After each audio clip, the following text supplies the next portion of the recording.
Menteri Pendidikan dan Kebudayaan Nadiem Makarim memberikan klarifikasi terkait penghapusan ujian nasional tahun 2021 mendatang. Pihak kepolisian menetapkan 2 anggota polisi aktif sebagai pelaku penyiraman air keras terhadap Novel Baswedan. TNI Angkatan Udara mengirim 4 pesawat jet tempur jenis F-16 ke Kepulauan Natuna.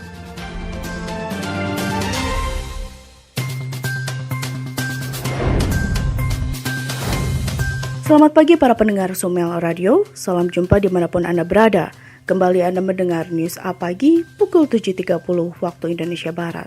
Selain 3 berita utama tadi, kami telah menyiapkan deretan informasi aktual untuk Anda pagi ini. Selama 40 menit ke depan, kami akan menemani Anda bersama tim program director kami Aditya Ilham Prayoga dan Hanifah Syafitri, operator Kosinanda, news scriptwriter Siti Holidah, dan bersama saya Mutia Rahmah. Mari kita simak News A Pagi selengkapnya.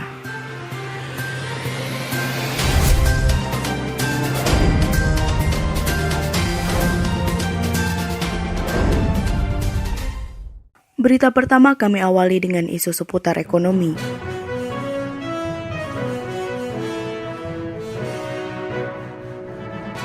Ketua Kementerian BUMN Erick Thohir menegaskan telah mencopot jabatan Direktur Utama PT Garuda Indonesia Ari Askara dan 5 direksi Garuda Indonesia lainnya yang ikut terlibat dalam kasus penyelundupan motor Harley Davidson dan sepeda Brompton yang akan disahkan pada tanggal 22 Januari tahun 2020 mendatang. Berita selengkapnya akan dilaporkan oleh reporter kami, Siti Holidah. Direktur Utama PT Garuda Indonesia Igusti Ngurah Ari Aksara dan Nedi Putra yang tersandung kasus penyelundupan Harley Davidson dan sepeda Brompton di pesawat Garuda Indonesia dipastikan akan dicopot dari jabatannya. Akibat perbuatannya, negara berpotensi mengalami kerugian sebesar 1,5 miliar rupiah. Berikut pernyataan Erick Thohir selaku Ketua Badan Usaha Milik Negara BUMN mengenai pencabutan Ari Aksara dari jabatannya. Dari laporan yang kita dapat bahwa ini langsung saja ke poin 4, bahwa daripada komite audit bahwa di sini disebutkan mempunyai kesaksian tambahan siang ini bahwa motor Harley Davidson diduga adalah milik saudara AA. Detail informasinya adalah sebagai berikut. Saudara AA memberikan instruksi untuk mencari motor klasik Harley Davidson tipe shovel head di tahun 2018. Lalu ini motor tahun 70-an, jadi motor klasik. Mungkin Bapak akan bisa menanggapi nanti lebih detail. Lalu pembelian dilakukan pada bulan April 2019. Proses transfer dari Jakarta dilakukan ke rekening pribadi finance manager Garuda di Amsterdam. Saudara IJ membantu mengurus proses pengiriman dan lain-lain, tapi akhirnya seperti hari ini. Ini yang sungguh menyedihkan, ini proses secara menyeluruh di dalam sebuah BUMN, bukan individu, menyeluruh. Ini yang tentu pasti Ibu sangat sedih, dan saya sangat sedih, ketika kita ingin mengangkat citra BUMN, membangun kinerja BUMN, tetapi kalau oknum-oknum di dalamnya tidak siap, inilah yang terjadi. Dengan itu, saya sebagai Kementerian BUMN tentu akan memberhentikan Saudara Direktur Utama Garuda, dan tentu proses daripada ini, karena ini perusahaan publik, pasti ada prosedurnya lagi. Tetapi tidak sampai di situ saja, kita akan terus melihat lagi oknum-oknum yang akan tersangkut di dalam kasus ini. Dan saya yakin Ibu Menteri Keuangan dan Dirjen Bea Cukai akan memproses secara tuntas, apalagi di sini ditulis kerugian negara. Jadi kalau kerugian negara ini sudah menjadi faktor yang tidak hanya perdata tetapi menjadi faktor pidana. Ini yang sangat memberatkan. Erick Thohir juga menegaskan pencabutan jabatan Direktur Utama PT Garuda Indonesia akan disahkan pada 22 Januari 2020. Demikian Siti Holidah menyampaikan langsung dari Kementerian Keuangan Republik Indonesia Jakarta Pusat, kembali ke studio. Erick mengatakan, Pemecatan Ari Askara tidak bisa dilakukan secara langsung, sebab harus melakukan proses rapat luar biasa pemegang saham. Selain itu, ia mengatakan Kementerian BUMN sebenarnya menginginkan Dirut Garuda tersebut mengambil langkah untuk mengundurkan diri.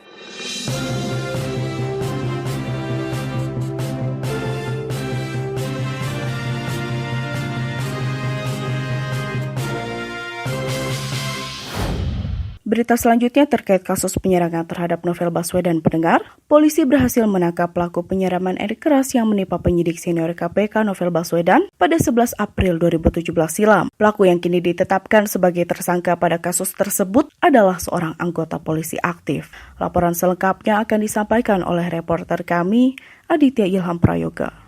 Pendengar, kembali bersama saya Aditya Ilham Prayoga. Brigjen Argo Yuwono mengatakan bahwa pihak kepolisian telah menangkap tersangka kasus penyiraman air keras terhadap Novel Baswedan setelah melalui serangkaian proses penyelidikan, penyidikan, olah tempat kejadian perkara, dan rekonstruksi. Berikut keterangannya. Apa yang telah disampaikan oleh Bapak Kabareskrim berkaitan dengan bahwa penyidik telah mengamankan 2 orang yang diduga pelaku penyiraman terhadap saudara Novel Baswedan. Ya tentunya setelah kita melalui proses penyelidikan yang panjang ya, dan kemudian juga yaitu penyidikan ya, dan penyidik sudah melakukan ya, olah TKP atau prarekon sekitar 7 kali ya, prarekon, kemudian juga telah memeriksa beberapa saksi yang sekitar 73 saksi sudah kita lakukan pemeriksaan. Kemudian juga dari institusi kepolisian membentuk tim teknis, kemudian juga membentuk tim pakar ya, dan kita bentuk semuanya. Dan kemudian kita juga ada kerjasama dari berbagai instansi seperti laboratorium forensik, Inavis dan sebagainya. Dan kemudian bahwa dari hasil investigasi sehingga dan kemudian juga dari informasi intelijen sehingga kita tadi malam sudah kita mengamankan yang diduga pelaku yang tadi sudah disebutkan oleh Pak Kabareskrim dengan inisial RB dan RM yang kita amankan, kemudian kita bawa ke Polda Metro Jaya. Dan tentunya sampai di Polda Metro Jaya dan kedua yang diduga pelaku ini langsung kita lakukan integrasi. Dan mulai tadi pagi sudah kita tetapkan sebagai tersangka ya. Dan kemudian tadi siang dilakukan pemeriksaan sebagai tersangka dan ada pendampingan hukum ya dari Bitkum Mabes Polri, Divisi Hukum Mabes Polri. Dan tentunya teman-teman bersabar, ini kita kan sedang pemeriksaan awal, sehingga berkaitan dengan ini hasil dari pemeriksaan belum bisa kita sampaikan karena masih dalam pemeriksaan ya. Pihak yang lain-lain nanti akan kita tunggu setelah pemeriksaan selesai ya gitu. Gimana? Ya, jadi diamankan, dibawa ke Polda Metro Jaya itu. Jelas ya, bahasa saya jelas ya. Diamankan di situ. Di Jalan Cimanggis ya, Jalan Cimanggis Bogor, Depok itu. Itu ya, nanti kita cek dulu ya. Dengerin ya, sedang diperiksa. Dengerin dulu ya, sedang diperiksa. Nanti setelah selesai pemeriksaan baru kita sampaikan ya. Oke? Gimana? Pemeriksaannya belum selesai udah motif ya. Nantilah kalau sudah selesai pemeriksaan baru kita mengetahui semuanya. Itu ya. Nah, di situ. Oke? Sabar dulu ya, jaga itu aja. Ya, anggota Polri yang kita amankan sedang kita periksa. Jadi nanti setelah semuanya jelas, gimana? Saya aja membaca, lihat BAP juga belum ya. Jadi kan kita belum bisa menyampaikan ya. Jadi masih dalam apa? Pemeriksaan. Tunggu aja sabar ya, itu. Yang terpenting bahwa kita sudah mengamankan. Oke? Gimana? Apanya? Sama. Nanti setelah selesai pemeriksaan baru akan kita sampaikan ya. Oke. Oke, makasih ya. Selamat sore, terima kasih. Demikian pendengar keterangan dari Karopemnas Divisi Humas Polri mengenai perkembangan kasus Novel Baswedan. Tadi, Argo Yuwono mengatakan bahwa telah ada 2 anggota Polri yang diperiksa dan dimintai keterangan mengenai kasus ini. Dan nantinya, Polri akan segera menyampaikan perkembangan terbaru terkait kasus tersebut. Demikian informasi yang bisa saya sampaikan, kita kembali ke studio. Kepala Biro Penerangan Masyarakat Divisi Humas Polri, Dirjen Argo Yuwono menambahkan, 2 tersangka akan ditahan selama 20 hari pertama di Rutan Bareskrim Mabes Polri. Berita selanjutnya masih terkait dengan isu korupsi pendengar. Basuki Cahayapurnama atau Ahok yang merupakan komisaris utama PT Pertamina angkat bicara mengenai pandangannya tentang negara ini. Menurutnya masalah utama dalam negara ini adalah korupsi. Ahok menyatakan hal ini setelah ia mendatangi rapat koordinasi di Kementerian Koordinator Bidang Maritim dan Investasi. Laporan selengkapnya akan disampaikan oleh reporter kami, Hanifah Syafitri. Pendengar, mantan Gubernur DKI Jakarta Basuki Cahayapurnama atau biasa dikenal dengan Ahok, yang kini menjabat sebagai Komisaris Utama PT Pertamina, hadir dalam rapat koordinasi di Kementerian Koordinator Bidang Maritim dan Investasi. Bertepatan pada Hari Korupsi Sedunia, Ahok dimintai keterangan mengenai masalah korupsi di Indonesia. Berikut pemaparan Ahok mengenai masalah korupsi di Indonesia. Nah, saya harapkan memang kita sebagai penyelenggara negara bisa menjadi contoh untuk semua. Itu harapan saya, dan tentu kita yakin kok akar semua masalah di Republik ini kan sebenarnya adalah korupsi. Kalau itu korupsi bisa diatasi dengan transparansi dan penyelenggaraan negara yang baik, ini semua bisa baik. Itu aja. Pendengar, Ahok menambahkan ia berharap kepada seluruh penyelenggara negara dapat menjadi contoh yang baik bagi masyarakat. Ia juga mengatakan korupsi dapat diatasi dengan cara transparansi. Sekian laporan yang dapat kami sampaikan, kembali ke studio. Selain mengucapkan selamat Hari Anti Korupsi Sedunia, Ahok juga berharap penyelenggara negara dapat memberikan contoh kepada masyarakat.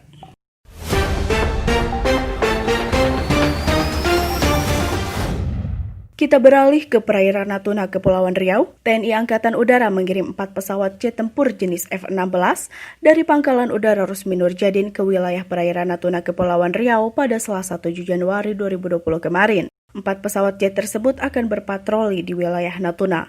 Berita selengkapnya akan disampaikan oleh saya sendiri, Mutia Rahmah. TNI AU Landasan Udara Rusmi Nurjadin Pekanbaru Riau menerbangkan pesawat tempur F-16 ke Natuna pada Selasa 7 Januari 2020 kemarin. Komandan Lanut Rusmi Nurjadin Pekanbaru, Marsma TNI Roni Irianto Moningka menyampaikan, jumlah pesawat tempur yang diterbangkan ke Natuna sebanyak 4 unit jenis F-16. Menurutnya pesawat tempur tersebut akan menjalankan misi operasi lintas elang 20 di Natuna. Berikut pernyataan Roni Irianto saat menjumpai awak media di Landasan Udara Rusmi Nurjadin Pekanbaru. Operasi ini adalah sebenarnya operasi rutin, cuman wilayah kita sebenarnya wilayahnya wilayah barat. Untuk kali ini, istilahnya bertempat di Natuna. Operasi ini operasi rutin yang kita geser wilayahnya di Natuna. Dimana ini adalah operasi lintas selang, ini adalah operasi untuk pada dasarnya pengamanan wilayah kedaulatan NKRI. Roni menegaskan bahwa pihaknya tidak akan melakukan provokasi kepada pihak lain selama menjalankan operasi. Ia juga menambahkan pihaknya akan selalu siap dalam menjalankan operasi sesuai perintah Panglima TNI. Demikian Mutia Rahmah melaporkan langsung dari Landasan Udara Rusmi Nurjadin Pekanbaru, kembali ke studio. Roni menegaskan bahwa pengiriman jet tempur jenis F-16 tersebut murni untuk menjaga wilayah kedaulatan Indonesia. Tidak ada niat untuk memprovokasi pihak lain di sekitar Natuna, termasuk Cina.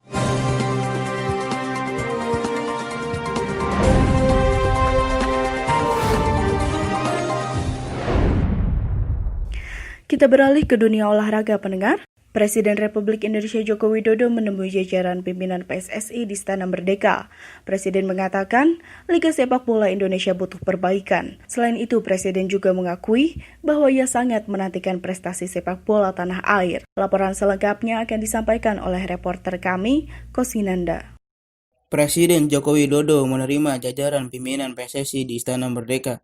Dalam pertemuan tersebut, Jokowi menyoroti masalah Liga Sepak Bola yang perlu perbaikan secara besar-besaran.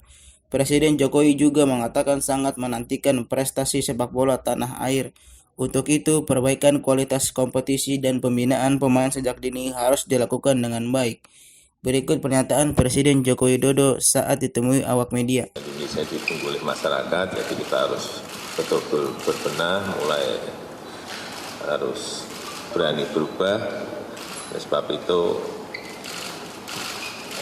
dari dulu saya sampaikan, sistem dan proses kompetisi itu harus diperbaiki besar-besaran, karena dari situlah akan muncul bibit yang baik, dan pentingnya pembinaan dari sejak usia dini.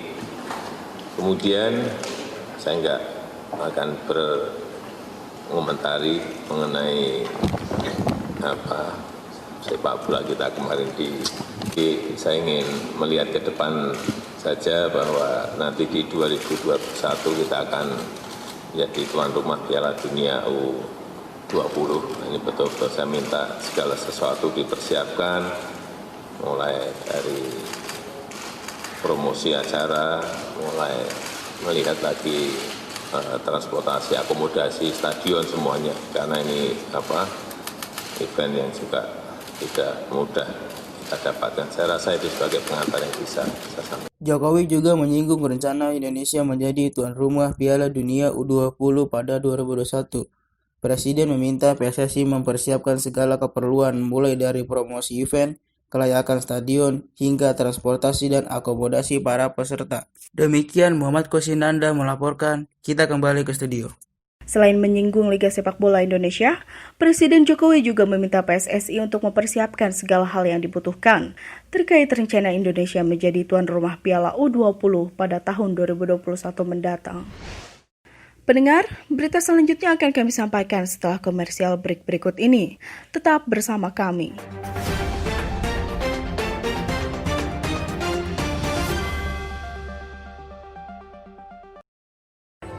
Sones bang! Yuk! Sosis apa yang disukaimu? Pastinya cuma sosis Sunrise yang disuka semua orang. Cuma sosis Sunrise yang disuka semua orang. Sosis Sunrise kan main rasanya. Kenapa harus teh pucuk harum? Segarnya nonjok, gak bikin haus lagi, gak nyangkut di leher. teh pucuk harum, manisnya pas, manisnya pas, manisnya pas. Itu karena teh pucuk harum dari pucuk teh pilihan. Teh pucuk harum, Pucuk, rasa teh terbaik ada di pucuknya. I want more. Menang panen hadiah Simpedes itu menyenangkan. Karena ada banyak hadiah untuk banyak pemenang.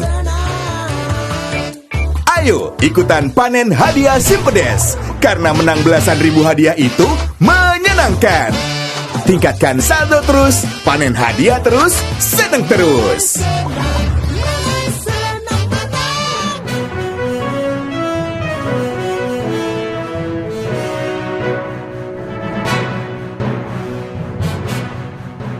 Pendengar, Anda masih bersama kami dalam News Apagi pukul 7.30 waktu Indonesia Barat. Saya Mutiara Rahmah masih bersama Anda. Berita pertama pada segmen ini diawali dengan isu politik.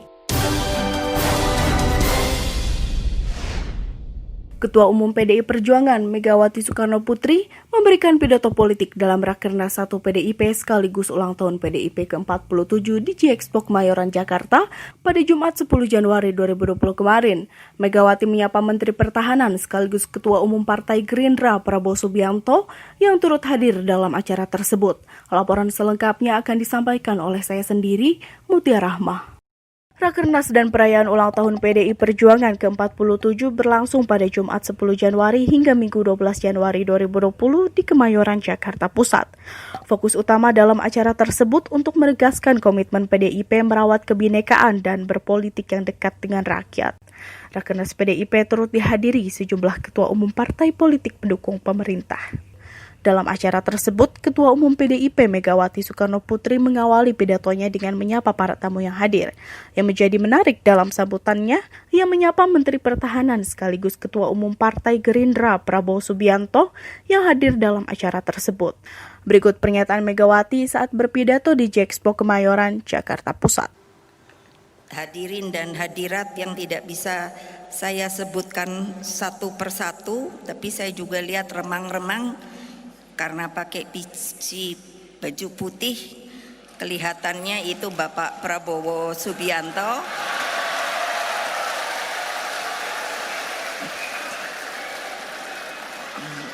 Saya senang beliau hadir karena saya dengar katanya beliau mau pergi ke luar negeri. Jadi rupanya masih mau menghadiri HUT PDI Perjuangan. Terima kasih Pak Bowo. Selain Menteri Pertahanan Prabowo Subianto, acara tersebut dihadiri oleh Presiden Republik Indonesia Joko Widodo serta Wakil Presiden Ma'ruf Amin. Demikian Mutia Rahmah melaporkan langsung dari Kemayoran, Jakarta Pusat. Kembali ke studio. Acara tersebut sebelumnya telah dibuka oleh Presiden Republik Indonesia Joko Widodo. Juga terdapat beberapa tokoh penting yang menghadiri acara tersebut, termasuk Wakil Presiden Republik Indonesia Ma'ruf Amin.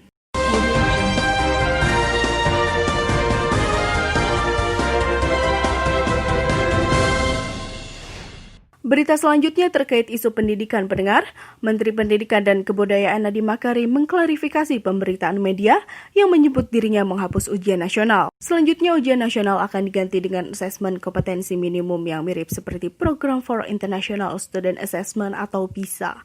Laporan selengkapnya akan disampaikan oleh reporter kami, Hanifah Syafitri.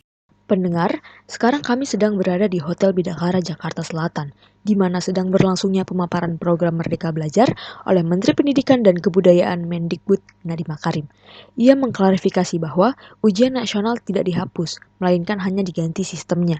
Alasan perlu diganti sistem ujian nasional ini karena pola penilaian yang dianggap terlalu fokus pada kemampuan menghafal, sehingga membebani siswa. Berikut pemaparan Nadiem mengenai pengubahan sistem ujian nasional.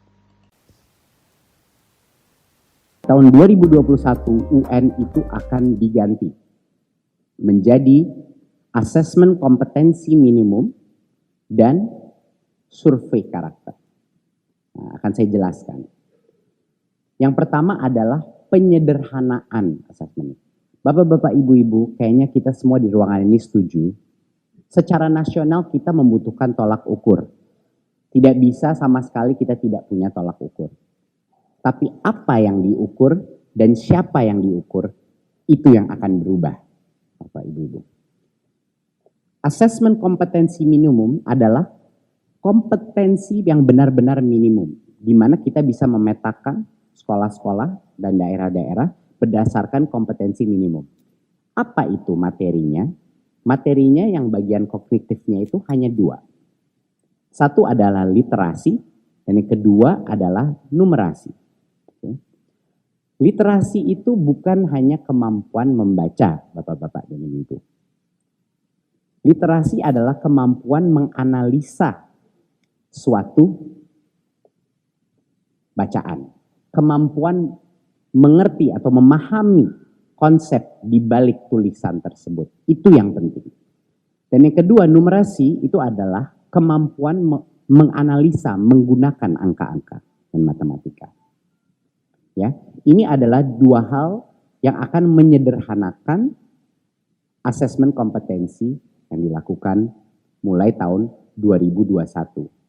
Jadinya ini bukan berdasarkan mata pelajaran lagi, bukan berdasarkan penguasaan konten atau materi. Ini berdasarkan kompetensi minimum, kompetensi dasar yang dibutuhkan murid-murid untuk bisa belajar apapun materinya. Ya. Ini adalah kompetensi minimum yang dibutuhkan murid untuk bisa belajar apapun mata pelajarannya. Dan yang terakhir adalah akan ada survei karakter. Ini luar biasa pentingnya Bapak-bapak dan Ibu-ibu. Karena pada saat ini secara nasional hanya data yang kita punya ini hanya data kognitif. Kita tidak mengetahui mengenai kondisi ekosistem di dalam sekolahnya murid kita. Kita tidak mengetahui apakah azas-azas Pancasila itu benar-benar dirasakan oleh siswa-siswa se-Indonesia. Kita akan menanyakan survei-survei untuk mengetahui di ekosistem sekolahnya bagaimana implementasi gotong royong. Apakah level toleransinya sehat dan baik di dalam sekolah itu? Apakah well-being atau kebahagiaan anak itu sudah mapan? Apakah ada bullying yang terjadi kepada siswa-siswi di sekolah itu? Survei ini akan menjadi suatu panduan buat sekolahnya dan buat kami, dan buat dinas dan buat Kementerian Pendidikan dan Kebudayaan untuk melakukan perubahan-perubahan yang akan menciptakan siswa-siswi yang lebih bahagia dan juga lebih kuat azas-azas Pancasilanya. Pendengar, Nadiem menegaskan bahwa ujian nasional tidak dihapus, melainkan hanya mengubah sistem. Kata dihapus hanya ada di headline media agar masyarakat tertarik untuk membaca beritanya. Sekian laporan yang dapat kami sampaikan. Kembali ke studio. Nadiem menyebut asesmen kompetensi minimum dan survei karakter sebagai pengganti UN akan mampu memetakan sekolah berdasarkan kompetensi minimum yang disiapkan.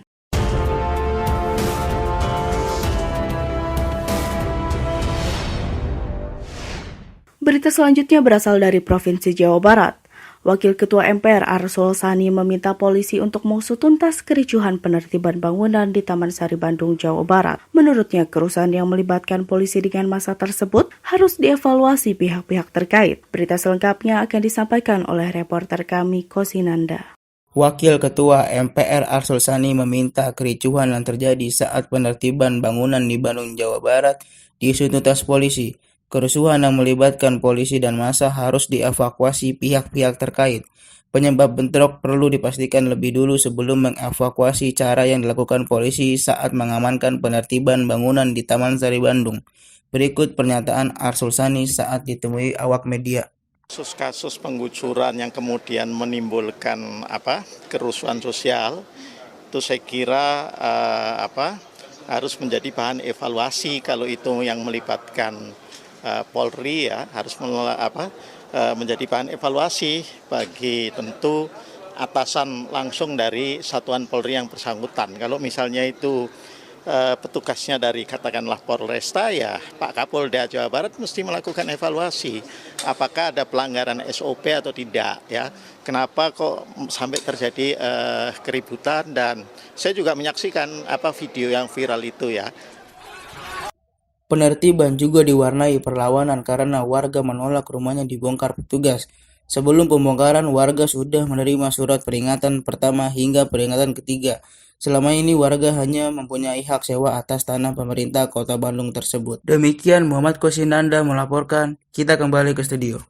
Ia juga meminta Polri untuk mengevaluasi penanganan massa dalam penggusuran tersebut jika terdapat polisi yang bertindak represif.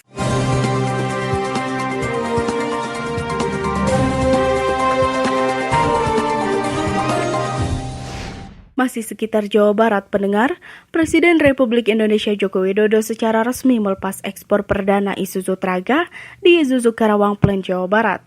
Sedikitnya 6.000 unit Isuzu Traga siap dikirim ke Filipina hingga akhir tahun 2020. Jumlah tersebut mampu memberikan kontribusi devisa negara sebesar 952 miliar per tahun. Berita selengkapnya akan disampaikan oleh reporter kami, Siti Holidah. Presiden Republik Indonesia Joko Widodo secara resmi melepas ekspor perdana Isuzu Traga di Karawang, Jawa Barat. Sedikitnya 6.000 unit Isuzu Traga siap dikirim ke Filipina hingga akhir tahun 2020.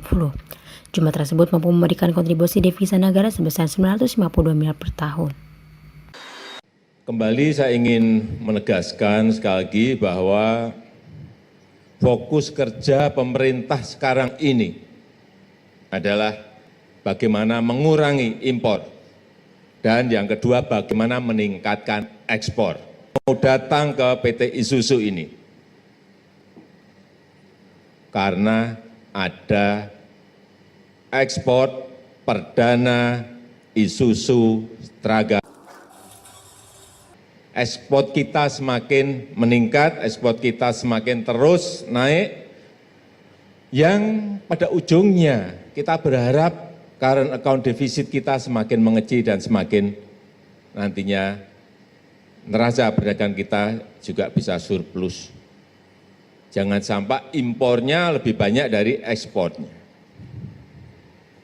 Kalau sudah yang namanya defisit transaksi berjalan kita bisa kita atasi. Presiden Jokowi juga menegaskan, selama 3 tahun ke depan pemerintah menargetkan ekspor mobil ke 20 negara di Asia Afrika Timur Tengah.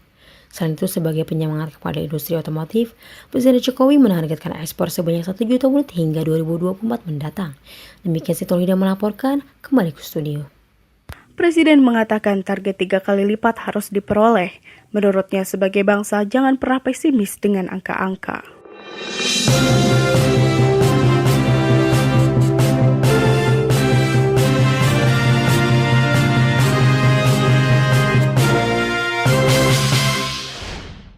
Kembali ke wilayah DKI Jakarta, pendengar.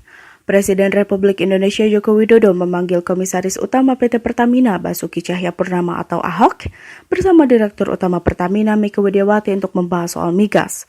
Topik utama dalam pemanggilan yang bersifat tertutup tersebut yakni mengenai impor migas. Laporan selengkapnya akan disampaikan oleh reporter kami, Aditya Ilham Prayoga. Pendengar, kembali bersama saya Aditya Ilham Prayoga. Presiden Joko Widodo memanggil Komisaris Utama Pertamina Basuki Cahayapurnama bersama Direktur Utama Pertamina Mieke Widiawati untuk membahas soal migas. Hal itu disampaikan setelah membuka Rakornas Tim Percepatan Akses Keuangan Daerah tahun 2019. Pemanggilan tersebut bersifat tertutup yang salah satunya membahas soal impor migas untuk mengendalikan defisit neraca perdagangan dengan membangun kilang minyak baru. Urusan migas, urusan yang berkaitan dengan impor migas, urusan yang berkaitan dengan B20, B30. Saya ingin urusan yang berkaitan dengan defisit transaksi berjalan, defisit neraca perdagangan kita bisa diturunkan kalau impor migas bisa dikendalikan dengan baik dan juga lifting produksi dari minyak dan gas juga bisa dinaikkan. Intinya mereka menyanggupi itu. Yang kedua juga penggunaan B30 yang akan dimulai Januari awal juga agar itu betul-betul dilaksanakan dan dikawal sehingga juga bisa menurunkan impor minyak kita. Intinya dua itu. Dan ingin memperbaiki defisit neraca perdagangan kita. Nah, kunci paling besar itu ya di sektor petrokimia dan migas ini. Nah, saya kira tadi Ibu sudah sampaikan cukup baik. Beliau akan memonitor siapa sebetulnya yang mendapatkan subsidi. Karena selamanya selalu bilang habis. Nah, Pertamina udah bikin semua. Ya, tugas saya kan bukan mencampurin bisnis Pertamina. Tugas saya itu mengurusi manajemennya. Beliau yang mengurusi bisnis. Karena saya komut. Basuki menegaskan bahwa wewenangnya fokus pada perbaikan manajemen yang ada di Pertamina dan tidak mencampuri urusan bisnis Pertamina. Demikian informasi yang dapat saya sampaikan, kembali ke studio. Ahok mengatakan sebagai Komisaris Utama PT Pertamina akan berusaha untuk memastikan agar proses pengendalian impor migas dapat berjalan dengan baik. Sementara Direktur Utama PT Pertamina Mieke Widiawati mengatakan persiapan penerapan B30 yang sedang berjalan dengan baik.